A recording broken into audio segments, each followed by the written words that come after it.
PM Modi का आज अपने संसदीय क्षेत्र वाराणसी का दौरा, 6,700 करोड़ से ज्यादा की विकास परियोजनाओं का उद्घाटन और शिलान्यास करेंगे। पीएम मोदी आज दोपहर 2 बजे आरजे शंकरा आई हॉस्पिटल का उद्घाटन करेंगे। इस मौके पर जनसभा को भी संबोधित करेंगे। पीएम शाम 4:15 बजे लाल बहादुर शास्त्री एयरपोर्ट के रनवे विस्तार और नए टर्मिनल भवन के निर्माण की आधारशिला रखेंगे। 2,870 करोड़ की आएगी लागत। पीएम आगरा, दरभंगा और बागडोगरा एयरपोर्ट के लिए नए सिविल एनक्लेव की आधारशिला भी रखेंगे। इसकी लागत 3,330 करोड़ की आने वाली है। प्रधानमंत्री वाराणसी स्पोर्ट्स कॉम्प्लेक्स के दूसरे और तीसरे चरण का भी उद्घाटन करेंगे। लालपुर के डॉक्टर भीमराव अंबेडकर स्टेडियम में 100 बेड वाले अस्पताल और पवेलियन का भी उद्घाटन करेंगे। पीएम के वाराणसी दौरे के लिए शानदार तैयारी है। झंडे और बैनर के साथ शहर को रोशनी से सजाया गया है। सड़क के किनारे जगह जगह पीएम के स्वागत के लिए होर्डिंग लगाई गई। रात में दिवाली जैसा दिखा नजारा। महाराष्ट्र विधानसभा चुनाव के लिए कांग्रेस आज जारी कर सकती है उम्मीदवारों के नाम की पहली लिस्ट। सुबह 10 बजे होगी स्क्रीनिंग कमेटी की बैठक। कांग्रेस केंद्रीय चुनाव कमेटी की आज शाम 6 बजे बैठक होगी। महाराष्ट्र में सीट शेयरिंग के मुद्दे को सुलझाने के लिए होगी चर्चा। महाराष्ट्र कांग्रेस अध्यक्ष नाना पटोले के साथ बाला साहब थोराट और विजय वडेट्टीवार भी आज आएंगे दिल्ली। सीईसी की बैठक में होंगे शामिल। शिवसेना यूबीटी कल तक जारी कर सकती है उम्मीदवारों के नाम की पहली लिस्ट। सूत्रों के मुताबिक कम से कम 33 उम्मीदवारों के नाम हुए फाइनल। एनसीपी शरद पवार गुट की संसदीय कमेटी की बैठक में उम्मीदवारों के नाम पर हुई चर्चा। शरद पवार, सुप्रिया सुले, जयंत पाटिल और जितेंद्र अहवार समेत बड़े नेता शामिल हुए। महाराष्ट्र कांग्रेस चीफ नाना पटोले का आरोप, वोटर लिस्ट में बाहरी लोगों का नाम जोड़ा जा रहा है, मूल वोटर का नाम हटाया जा रहा है। संजय राउत बोले, बोगस वोटर के मुद्दे पर जरूरत पड़ी तो चुनाव आयोग के खिलाफ बड़ी रैली करेंगे।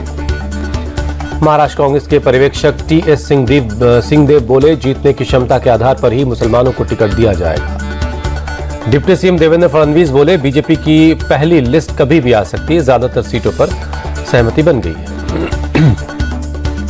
महायुति में बड़ा फैसला, जिन सीटों पर सहमति बन गई है उस पर अपने अपने कैंडिडेट का ऐलान कर सकते हैं। सीएम एकनाथ शिंदे बोले, सीट बंटवारे को लेकर जल्द गुड न्यूज देंगे। महायुति में बातचीत आखिरी दौर में है। महायुति में सीट शेयरिंग फाइनल हुई। महाराष्ट्र की 155 से 160 सीटों पर बीजेपी लड़ सकती है चुनाव। सूत्रों के हवाले से खबर। शिवसेना शिंदे गुट 75 से 80 सीटों पर लड़ेगा चुनाव। 55 से सीटों पर अजित पवार की पार्टी चुनाव लड़ सकती है। मुंबई में बीजेपी 18, शिंदे गुट 16 और अजित पवार की एनसीपी 2 सीटों पर लड़ेगी चुनाव। एनसीपी अजित पवार गुट ने मैनिफेस्टो कमेटी गठित की। दिलीप वलसे पाटिल के नेतृत्व में 18 सदस्य बनाए गए। केंद्रीय मंत्री रामदास अठावले का बयान, मैं जिसके साथ वही सरकार बनाएगा। रामदास अठावले ने महाराष्ट्र की 8 सीटों पर ठोका दावा। कहा, आरपीआई महायुति को दलित बुद्धिस्ट वोट ट्रांसफर करवाएगी। महाराष्ट्र से महायुति की सरकार जाएगी तो दिल्ली से भी इनकी सरकार चली जाएगी। अखिलेश यादव ने साधा निशाना। हरियाणा में हार की गलती को नहीं दोहराएंगे। बीजेपी होशियार पार्टी है, हारी हुई चुनाव जीत गई। अखिलेश यादव का बयान। सपा उम्मीदवारों के ऐलान पर बोले अखिलेश यादव, हम किसी तरह की देर नहीं करना चाहते हैं। कांग्रेस और उद्धव गुट सीएम पद के लिए लड़ रहे हैं। शिंदे गुट के नेता संजय निरुपम का बयान। झारखंड के लिए बीजेपी ने 66 उम्मीदवारों की लिस्ट जारी की। धनवार से बाबूलाल मरांडी, जामताड़ा से सीता सोरेन और सरायकेला से चंपई सोरेन को टिकट। 2 पूर्व सीएम अर्जुन मुंडा और मधु कोड़ा की पत्नी को बीजेपी ने चुनाव मैदान में उतारा। मीरा मुंडा को पोटका, गीता कोड़ा को जगन्नाथपुर से टिकट। 2019 लोकसभा चुनाव में शिबू सोरेन को हराने वाले सुनील सोरेन को बीजेपी ने दुमका से उतारा। कोडरमा से मीरा यादव, झरिया से रागिनी सिंह को टिकट। चंपई सोरेन का दावा, झारखंड में बीजेपी की बनेगी सरकार। पार्टी जो भी जिम्मेदारी लेगी उसको निभाऊंगा। बाबूलाल मरांडी ने कहा, इस बार झारखंड में परिवर्तन होगा। ठगने और लूट करने वालों को जनता फिर से सत्ता पर नहीं बिठाएगी। बाबूलाल मरांडी ने निशाना साधते हुए कहा, भ्रष्टाचार इस कदर है कि सरकारी दफ्तर भी वसूली का जरिया बन गया है। झारखंड में जेएमएम और कांग्रेस मिलकर 70 सीटों पर लड़ेगी चुनाव। सीएम हेमंत सोरेन का बयान। बची हुई 11 सीटों पर लेफ्ट और आरजेडी चुनाव लड़ेगी। कौन कौन कितनी सीटों पर लड़ेगा अभी तय नहीं है, सीएम सोरेन ने दी जानकारी। आरजेडी सांसद मनोज झा ने सीट शेयरिंग को बताया एकतरफा, बोले झारखंड में हमारे लिए तमाम विकल्प खुले हुए हैं। कांग्रेस नेता बन्ना गुप्ता बोले इंडिया अलायंस में कोई मतभेद नहीं, फिर से हमारी सरकार बनेगी। कांग्रेस सांसद तारिक अनवर बोले सीट बंटवारे पर कोई उलझन नहीं, झारखंड में इंडिया अलायंस की सरकार बनेगी। झारखंड चुनाव के लिए बातचीत अंतिम चरण में है, जल्द सीटों का बंटवारा हो जाएगा, चिराग पासवान का बयान। राहुल गांधी ने झारखंड में चुनावी शंखनाद किया। रांची में संविधान सम्मान सम्मेलन में बीजेपी पर बोला हमला, कहा आदिवासियों को वनवासी कहने के पीछे उनका हक छीनना है बीजेपी की सोच। राहुल गांधी ने आदिवासी का मतलब बताते हुए कहा आदिवासी वो हैं जो इस धरती पर सबसे पहले आए, संसाधनों पर सबसे पहला हक उनका है। राहुल गांधी ने फिर उठाया जातीय जनगणना का मुद्दा, बोले सरकार बनने पर पूरे देश में सर्वे करवाएंगे, पीएम मोदी कर रहे हैं इसका विरोध। राहुल गांधी ने कहा देश के 90% लोगों के अधिकारों को खत्म करने की कोशिश हो रही है, इसके खिलाफ मिलकर आवाज उठाएंगे। कांग्रेस 50% के आरक्षण की बाध्यता को खत्म करेगी, रांची में बोले राहुल गांधी।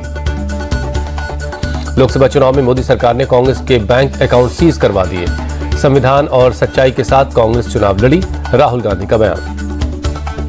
राहुल गांधी के आदिवासी पर दिए बयान को बीजेपी नेता कैलाश विजयवर्गीय ने बताया झूठ, कहा किसी भी दस्तावेज को चेक करने बीजेपी ने आदिवासी को वनवासी नहीं कहा। जेडीयू नेता ललन सिंह बोले राहुल गांधी के फेक नैरेटिव को जनता रिजेक्ट कर रही है, हरियाणा चुनाव में भी यही हुआ। यूपी उपचुनाव पर मंथन के लिए सीएम आवास पर बैठक हुई, डिप्टी सीएम जिला प्रभारी समेत कई नेता मीटिंग में शामिल हुए। बैठक में बोले सीएम योगी सभी प्रभारी मंत्री अपने अपने क्षेत्र में जाएं, बूथ कार्यकर्ताओं को सक्रिय करें। डिप्टी सीएम ब्रजेश पाठक बोले सभी 9 सीटों पर एनडीए उपचुनाव जीतेगा, विपक्ष का फेक नैरेटिव नहीं चलेगा।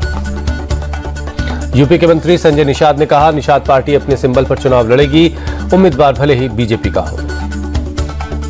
बीजेपी ने 8 राज्यों की 24 विधानसभा और 1 लोकसभा सीट पर उपचुनाव के लिए उम्मीदवारों के नाम की लिस्ट जारी कर दी है। वायनाड लोकसभा सीट से प्रियंका गांधी के खिलाफ नाव्या हरिदास को मैदान में उतारा गया है।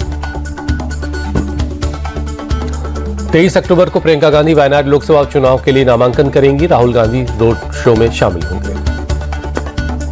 बहराइच के महाराजगंज कस्बे में हिंसा के आरोपी अब्दुल हमीद के घर पर आज हो सकता है बुलडोजर एक्शन, 23 घरों पर बुलडोजर चलाया जा सकता है। पीडब्ल्यूडी ने शुक्रवार को 23 घरों पर चिपकाया था नोटिस, अवैध हिस्से पर लगाया लाल निशान, तोड़ने के लिए 3 दिनों की मोहलत दी थी। पीडब्ल्यूडी के नोटिस के बाद बुलडोजर एक्शन का दिखा डर, दंगे वाले मोहल्ले में लोग खुद ही अपना अतिक्रमण वाला हिस्सा हटाने लगे। बहराइच हिंसा पर सीएम योगी को दी गई विस्तृत report, DGP ADG law and order ACS home से सीएम ने जानकारी ली।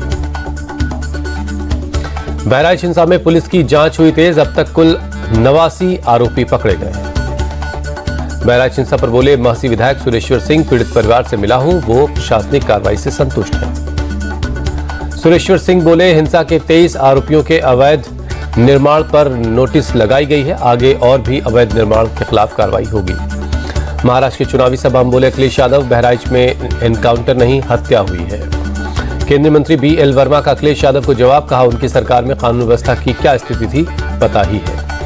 यूपी अब देश भर में कानून व्यवस्था के लिए जाना जाता है, घटना होने पर तुरंत एक्शन होता है, बीएल वर्मा का बयान। उज्जैन नगर निगम का एक्शन, सिंहस्थ क्षेत्र से अवैध अतिक्रमण हटाने का काम जारी है। हरिद्वार के मीरापुर में बने अवैध मजार को तोड़ा गया, पुनर्वास विभाग की जमीन पर बनी थी। कोलकाता में जूनियर डॉक्टरों की हड़ताल जारी, आज से ममता से मिलेगा जूनियर डॉक्टरों का डेलीगेशन। दिल्ली के वेलकम इलाके में बीती रात ताबड़तोड़ फायरिंग हुई, 2 कारोबारियों के बीच माल को लेकर हुई झड़प में 30 राउंड फायर हुए। समद और शानू नाम के 2 जीन्स के कारोबारियों के बीच ये फायरिंग हुई। अपनी बालकनी में खड़ी एक लड़की इस घटना में जख्मी हुई है, पुलिस ने मौके से 17 खोखे बरामद किए। पुलिस के मुताबिक समद और शानू के बीच 4 दिनों से करीब 6.5 लाख के माल को लेकर विवाद चल रहा था। बीती रात मामला बढ़ने पर फायरिंग हो गई। पुलिस ने फिलहाल एफआईआर दर्ज कर ली, दोनों पक्षों के कुछ लोगों को हिरासत में लिया गया, जबकि कुछ आरोपियों की तलाश की जा रही है। मेरठ में एक पुराने विवाद में आधा दर्जन से ज्यादा युवकों ने एक मकान पर फायरिंग कर दी, गनीमत रही कि गोली किसी को लगी नहीं, सीसीटीवी में वारदात कैद हुई है। पुलिस ने पीड़ित से पूछताछ करते हुए मौके से कई खोखे बरामद किए। सीसीटीवी की डीवीआर को कब्जे में लेकर जांच शुरू कर दी गई है। यूपी के सहारनपुर में बड़ा हादसा होने से बचा। एक मकान में रखे एलपीजी सिलेंडर में आग लगने के बाद हुआ विस्फोट। फायर ब्रिगेड ने बहुत मुश्किल से आग पर काबू पाया। फायर ब्रिगेड की टीम ने मकान के अंदर फंसे लोगों को बाहर निकाला। मकान में अवैध रूप से गैस रिफिलिंग का काम किए जाने की आशंका है। हादसे के बाद पूरे इलाके में मची दहशत। सिलेंडर में विस्फोट के बाद आग की ऊंची ऊंची लपटें देखी गई। गाजियाबाद में ट्रेन की चपेट में आया एक ट्रैकमैन। नाराज रेलवे कर्मचारियों ने किया प्रदर्शन। बोले लोको पायलट ने नहीं बरती सावधानी, जिसकी वजह से उन्होंने अपने एक साथी को खो दिया। खबर मिलते ही मौके पर डीआरएम पहुंचे। कर्मचारियों को समझा बुझाकर ट्रैक बहाल करवाया गया। आगरा में रील बनाने के दौरान हुआ दर्दनाक हादसा। लोहे की जाल से एक युवक की गर्दन कट गई। जम्मू कश्मीर के सुरनकोट में 2 आतंकी गिरफ्तार। कई आतंकी गतिविधियों में शामिल होने का आरोप। छत्तीसगढ़ के नारायणपुर में एक जंगल में आईईडी ब्लास्ट। आईटीबीपी के 2 जवान शहीद, 2 पुलिस वाले जख्मी हो गए। कर्नाटक के बेलगावी में पुलिस का एक्शन। चेकिंग के दौरान गाड़ी में 2 करोड़ 73 लाख रुपए पकड़े गए। तमिलनाडु के मदुरई में बीती रात बदला मौसम का मिजाज। कई इलाकों में तेज बारिश हुई। बारिश की वजह से सड़क यातायात प्रभावित हुआ। कई इलाकों में सड़क पर पानी भर गया। कोयम्बटूर में भी भारी बारिश हुई है। आम जनजीवन बेहाल है। बारिश की वजह से सड़कों पर पानी भर गया। लोगों को आने जाने में हो रही दिक्कत। बेंगलुरु टेस्ट के आखिरी दिन टीम इंडिया पर हार का खतरा। चौथे दिन टीम इंडिया 462 रनों पर सिमटी। न्यूजीलैंड को जीत के लिए 107 रनों का टारगेट। न्यूजीलैंड की तरफ से दूसरी पारी में विलियम पीटर और मैट हेनरी ने भारत के 3-3 विकेट लिए। एजाज पटेल के खाते में आए 2 विकेट। टिम साउदी और ग्लेन फिलिप को 1-1 विकेट मिला। सरफराज खान का बेंगलुरु टेस्ट में बल्ले से धमाकेदार प्रदर्शन। सरफराज खान ने जड़ा टेस्ट करियर का पहला शतक। टेस्ट में 0 और शतक लगाने वाले 18वें भारतीय खिलाड़ी बने। ऋषभ पंत शतक से चूके। 99 रन पर विलियम पीटर ने किया आउट। 7वीं बार नर्वस 90s के शिकार हो गए। ऋषभ पंत ने 5 छक्के और 9 चौके अपनी पारी के दौरान लगाए। वुमेन्स T20 वर्ल्ड कप का फाइनल मुकाबला आज न्यूजीलैंड और दक्षिण अफ्रीका के बीच खेला जाएगा। फाइनल शाम 7:30 बजे शुरू होगा मैच। दोनों टीमों ने अभी तक नहीं जीता है T20 वर्ल्ड कप का खिताब।